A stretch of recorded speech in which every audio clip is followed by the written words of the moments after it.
Dear Modi ji, ये video आप और आपके आसपास जो अधिकारी हैं उनके लिए है। क्या आप ये जानते हैं कि बीते 7 सालों में देश के कम से कम 15 राज्यों में 70 से ज्यादा बड़ी परीक्षाओं के पेपर लीक हुए हैं? उदाहरण के तौर पर उत्तर प्रदेश की पुलिस भर्ती आरओ आईआरओ से लेकर राजस्थान की रीट, हरियाणा की सीटी, मध्य प्रदेश का पटवारी घोटाला, महाराष्ट्र के स्वास्थ्य विभाग व टीटी घोटाले तक कोई ऐसा इलाका नहीं बचा है जहां पर माफिया ने आपके सिस्टम को नुकसान न पहुंचाया हो। नतीजा यह कि 1.7 करोड़ से ज्यादा छात्रों के साल, उम्र, उम्मीदें बर्बाद हो गई।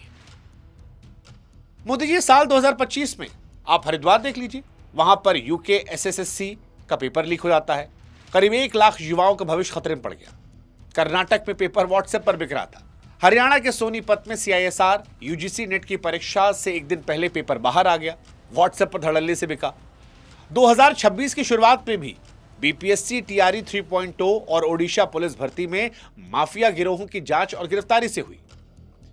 कश्मीर से लेकर कन्याकुमारी तक बीते कुछ सालों में बच्चे सड़कों पर उतरे। तेलंगाना में युवाओं का गुस्सा साफ साफ दिखा है। बंगाल के शिक्षक घोटाले ने मेहनत और काबिलियत का मजाक उड़ाया है। मध्य प्रदेश के युवा एमपीपीएससी की बदलती तारीखों के बीच जवानी गला रहे हैं। हालत यह हो गई है कि जो छात्र कल तक कानून और न्याय की पढ़ाई कर रहे थे, वो भी मोदी जी आज खुद एक ऐसे सिस्टम का शिकार हैं जहां इंसाफ मिलना मुश्किल है। बच्चों के लिए रो रहा हूँ, तुम्हारे बच्चों के लिए रो रहा हूँ, तुम्हारे बच्चों के लिए रो रहा हूँ। देश में 5 बजे के बाद सुनवाई हो सकती है, तुम धरना क्यों नहीं दे सकते? आपके डिजिटल इंडिया के बड़े बड़े दावों के बीच एसएससी, नीट, आईबीपीएस, सीयूईटी जैसी परीक्षाएं बार बार सर्वर फेल और तकनीकी गड़बड़ियों का शिकार हुई है। ग्रामीण बैंक की परीक्षाओं में फिर से एग्जाम के नाम पर छात्रों को महीनों घुमाया गया है। गांव का वो लड़का जो शिक्षक या फिर रेलवे को अपनी आखिरी उम्मीद मान रहा था, वो आज सिर्फ तारीख और नोटिस के चक्कर में फंसा है। आपके केंद्र सरकार के विभाग में आज भी 10 लाख पद खाली पड़े हैं, लेकिन भर्ती होने में मोदी जी 5-5 साल लग जाते हैं। वो लड़का जो 1000 रुपए का फॉर्म लेकर एक कॉम्पिटिटिव एग्जाम की तैयारी करता है, पैसा जुटाता है, फिर कभी 500 कभी 800 किलोमीटर दूर जनरल डब्बे में लटक कर जाता है। लेकिन मोदी जी जब वो पहुंचता है वहां पर तो पता चलता है कि उसका पेपर लीक हो गया है, सर्वर हैंग कर गया है। मतलब कोटा से लेकर प्रयागराज तक मोदी जी आज के दौर में इस देश में हर महीने कोई ना कोई कमरा अंदर से बंद होता है और कोई मां अपना बेटा खो देती है।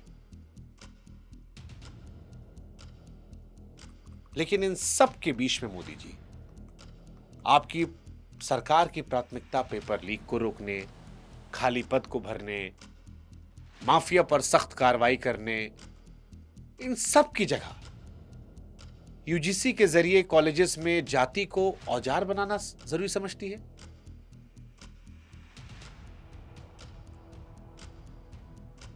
मतलब सोचने वाली बात है ना मोदी जी। जब सरकार से ईमानदार परीक्षाएं और समय पर नौकरियां मांगी जा रही थी, बीते 1.5-2 सालों में कई बार हमने देश के युवाओं को सड़क पर उतरते देखा, कई बार उनकी पीठ को पायदान बनते हुए देखा। उस वक्त युवाओं को पहचान और राजनीति की बहस में उलझा दिया गया। मतलब सवाल यह है कि क्या यह सब गलती से हुआ है या जानबूझकर किया गया है? क्या यह केवल संयोग है कि जैसे ही बेरोजगारी, पेपर लीक, खाली पदों पर सवाल उठते हैं, वैसे ही कॉलेज में जाति की बातें तेज हो जाती है? क्या युवाओं को नौकरी की मांग से हटाकर पहचान की लड़ाइयों में बांटने की कोशिश थी, जिम्मेदारी से बचने की? क्या यह सरकार का डर था कि अगर हर वर्ग युवा एक साथ मिलकर रोजगार, भरोसे, सही से पेपर करवाने की बात करेगा तो समस्या हो सकती है? और इसी डर से कॉलेज को ऐसा मैदान बनाया गया जहां छात्र सिस्टम से नहीं बल्कि एक दूसरे से लड़ रहे हैं, बट गए हैं। देखिए, हो सकता है मोदी जी ये संयोग हो, लेकिन सवाल तो उठेगा ना कि अगर ये संयोग भी है तो हर बार नुकसान छात्रों का ही क्यों होता है? मतलब किसी ने बड़ा अच्छा लिखा था कि वतन की फिक्र में सोए नहीं हम बरसों से, मगर यहां तो मुकद्दर ही लीक हो जाता है।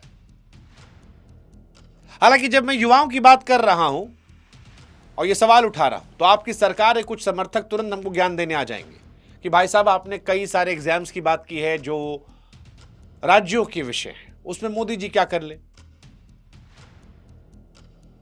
अच्छा, पेपर लीक हो राज्य में हुए तो उसमें मोदी जी क्या कर ले। अरे डबल इंजन का वादा मोदी जी आप ही किए थे ना, केंद्र और राज्य में एक ही सरकार होगी तो विकास तेज होगा। अब जब उत्तर प्रदेश, मध्य प्रदेश, राजस्थान, हरियाणा में आपकी सरकार है और वहां पेपर लीक हुआ है, पेपर कैंसिल हुआ है या छात्र की पीठ को पायदान बनाया गया है, दिल्ली में आए दिन प्रोटेस्ट हो रहे हैं छात्रों के, तो मोदी जी डबल इंजन सिर्फ वोट मांगने का नारा थोड़ी हो सकता है। और वैसे भी आप ही कहे थे ना, एक देश एक परीक्षा, जब आप नीट की परीक्षा को राज्यों के विरोध के बावजूद लागू कर दिए, यूजीसी के जरिए कॉलेजेस के नियम को रातों रात बदल रहे हैं, तो फिर मोदी जी पूरे देश के लिए भर्ती कैलेंडर और सख्त कानून भी तो बन सकता है ना। पेपर लीक करने वाले गिरोह किसी एक राज्य के तो है नहीं, उनका जाल पूरे देश में है। और जब दुश्मन देश का है तो उससे लड़ने के लिए केंद्र सरकार अपनी जिम्मेदारियों से बच तो सकती नहीं है। वो जो 1.7 करोड़ युवाओं का हमने जिक्र किया जिनकी उम्र बढ़ रही है, इंतजार करते करते आंखें थक रही हैं, भरोसा टूट रहा है, उनको केवल राज्यों के भरोसे छोड़ना सही बात तो नहीं है ना मोदी जी। परीक्षा करवाने वाले सर्वर एजेंसियां तो वही है ना जो केंद्र सरकार के अंडर काम करती है। अब अगर डिजिटल इंडिया आपका सपना है तो उसके फेल होने की जिम्मेदारी भी तो आपकी होगी ना मोदी जी। लड़े तो जीते नाम सरदार का, हारे तो भी सवाल सरदार का। राज्य का विषय वो कहकर आपको जिम्मेदारी से बचा सकते हैं जिनकी नीयत कमजोर होगी। और सच यही है कि जहां नीयत होती है वहां केंद्र सरकार दखल दे देती है। सवाल नीयत का नहीं नतीजे का, और नतीजा यही है कि मेहनत पर भरोसा करने वाला छात्र आज ठगा हुआ तो महसूस कर रहा है मोदी जी। इसलिए आज हम आपसे बात करना चाहते हैं। हम चाहते हैं कि आप हमको भी सुनें, क्योंकि आपके नीति बनाने वाले बंद कमरों में बैठकर जब यूजीसी के नए नियमों का ढांचा तैयार करते हैं तो क्या उनके कानों में उन छात्रों की चीख पहुंचती है जो परीक्षा रद्द होने की खबर सुनकर स्टेशन के फर्श पर माथा पटक कर रोते हैं? वो छात्र जिसकी जेब में अगले दिन की चाय का पैसा नहीं है और जिसे अब यह समझाया जा रहा है कि यूनिवर्सिटी में जातिगत पहचान, विचारधारा कितनी जरूरी है। जिन छात्रों के हमने परेशान होने का जिक्र किया है उनकी संख्या करोड़ों में है, और उन करोड़ों केसेस को हटाकर वो जो 250-300 शिकायतें आई थीं उसको आपने प्रायोरिटी दी है। इसे सुधार माना जाए या फिर हताश युवाओं की उम्मीदों का सुनियोजित पतन, या आप बता दीजिएगा हमको, हम नहीं कहें कुछ। क्योंकि हमको सिर्फ इतना समझ में आता है कि जब पेट खाली हो, भविष्य धुंधला, तब जाति का गर्व नहीं बल्कि रोटी की लड़ाई सबसे बड़ी होती है। और आज आपकी सरकार ने छात्रों को उस मोड़ पर लाकर खड़ा कर दिया है जहां काबिलियत पर नहीं बल्कि पहचान पर लड़ने को मजबूर है। ये यूजीसी के जरिए जो जातिगत झुंझुना आप लोगों ने घुमाया है, ये सवाल उठता है मोदी जी कि क्या इसका मकसद सीधे तौर पर युवाओं की एकता को तोड़ना है, जो बीते साल, 2 साल, 3 साल में पेपर लीक, बेरोजगारी के खिलाफ एक सुर में बोलने लगे थे? मतलब इस देश ने देखा है तो डाउट होता है मोदी जी। अंग्रेज भी ऐसे ही आए थे, आपस में लड़ा दिया था, लड़ते रहे, 200 साल मजहब निकल गए उनके। तो ये सवाल डाउट होता है मोदी जी कि अगर सारे युवा एक साथ मिलकर रोजगार मांगते तो प्रेशर तो आ ही रहा था। क्या इसीलिए जात की दीवार खड़ी कर दी गई कि हक मांगने के बजाय एक दूसरे की जात गिनाने में उलझ जाएं और फिर साथ कभी नजर ना आए?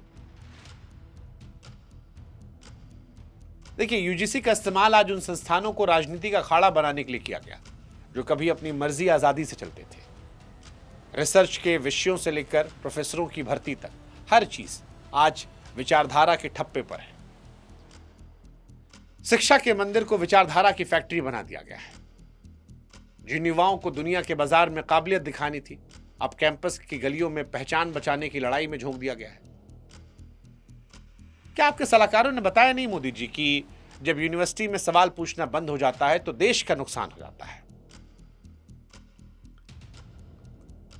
मोदी जी, आप स्किल इंडिया की बात करते हैं, लेकिन हकीकत में आपके सिस्टम ने छात्रों के उत्साह को खत्म कर दिया। अपराधियों के घर गिराने वाले आपके बुलडोजर उन पेपर लीक माफियाओं के घरों का रास्ता क्यों भूल जाते हैं जो करोड़ों जिंदगियों को तबाह कर रहे हैं? क्या उनके महल आपकी राजनीति की नींव में लगे हैं? पेपर लीक और भ्रष्ट अधिकारियों पर कार्रवाई के नाम पर केवल दिखावा होता है। और इसीलिए जब ये जातिगत न्याय का झुंझुना आता है तो मन में संदेह आता है, क्या ये नाकामियों को ढकने का एक रेशमी पर्दा है? आज के दौर में हम कहते हैं कि हम डिजिटली सबसे पावरफुल हो गए हैं। उसी व्हाट्सएप पर हमारे प्रश्न पत्र जो हैं बिक रहे हैं, सर्वर हैक हो रहे हैं, दूसरे कंप्यूटर से पेपर सॉल्व हो रहे हैं। क्या यह शर्म की बात नहीं है कि आईटी सुपर पावर होने का दावा करने वाला देश एक छोटी सी परीक्षा बिना धांधली के नहीं करा पाता? और इसके समाधान के तौर पर आप संस्थानों के भीतर विचारों का फिल्टर लगवा रहे हैं। मतलब मोदी जी, तो वही बात हुई ना कि मरीज को दिल का दौरा पड़ा है और आप उसके नाखूनों पर पॉलिश करवा रहे हैं। देखिए, आप बड़े आदमी, देश ने आपको कई बार चुना है, इस देश में आपके चाहने वाले बहुत हैं, लेकिन आपको भी समझना पड़ेगा कि अगर यही तरीका अपनाया गया तो छात्र इतिहास में आपको उन आंकड़ों के लिए नहीं याद रखेंगे जो आपके प्रवक्ता टीवी पर चिल्ला रहे हैं। इतिहास उन 1.7 करोड़ युवाओं को उनके चुराए गए समय के लिए याद रखेंगे, जिनका सबसे अच्छा दौर आपके इग्नोरेंस में चला गया। वो ये सवाल करेंगे कि क्यों छात्रों के हाथों से किताब छीनकर जातिगत नफरत और विचारों की गुलामी की तरफ धकेल दिया गया। देखिए मोदी जी, हो सकता है आपके सलाहकार शायद आपको ये समझा रहे हो कि युवाओं को जातियों में बांट दो, नौकरी भूल जाएंगे, लेकिन वो भूल रहे हैं कि भूखा युवा जिस दिन सड़क पर उतरेगा उस दिन कोई कार्ड नहीं हराता। आपके सलाहकारों ने शायद आपको वोट बैंक का जुगाड़ दे दिया होगा, लेकिन आपको यह एहसास करना होगा कि पूरी पीढ़ी का भरोसा छीन लिया है। वो था ना एक शेर मोदी जी की, जिस ओर जवानी चलती उस ओर जमाना चलता है। काहे के विश्व गुरु बनेंगे हम जो हमारी जवानी खत्म हो जाएगी। अटल जी कहे थे ना मोदी जी की सरकारें आएंगी जाएंगी, देश रहना चाहिए। आज आप हैं, कल कोई और होगा। ऐसा मत कीजिए कि जब आप ना रहें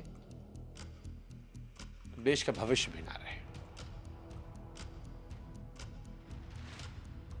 कठोर है, लेकिन आज हम कह देते हैं, आज के नौजवान को आपका जातिगत झुंझुना नहीं चाहिए। अगर कुछ चाहिए तो वो भरोसा कि उसकी मेहनत आपके सिस्टम के भ्रष्टाचार की भेंट नहीं चढ़ेगी।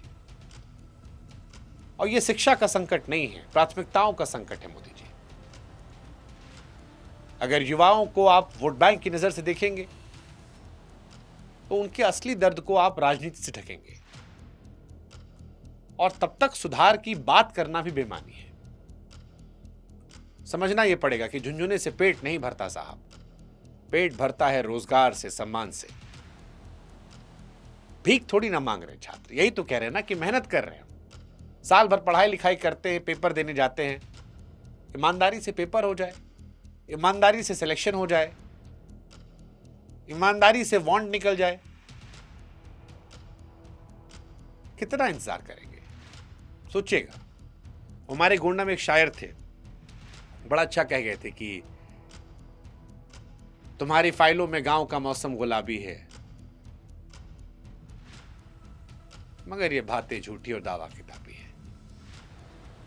और जब ये सवाल जवाब चल रहा है ना मोदी जी, तो आपके चाहने वाले सिर्फ आंकड़ों के जरिए चुप करा सकते हैं,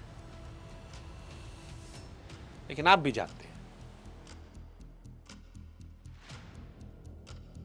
और इस बार तो आपको और महसूस करना चाहिए। वो एक आशिकी में भी शेर था कि हमें मालूम है ज़माने की हकीकत, मगर जब अपने कहते हैं तो बुरा लगता है।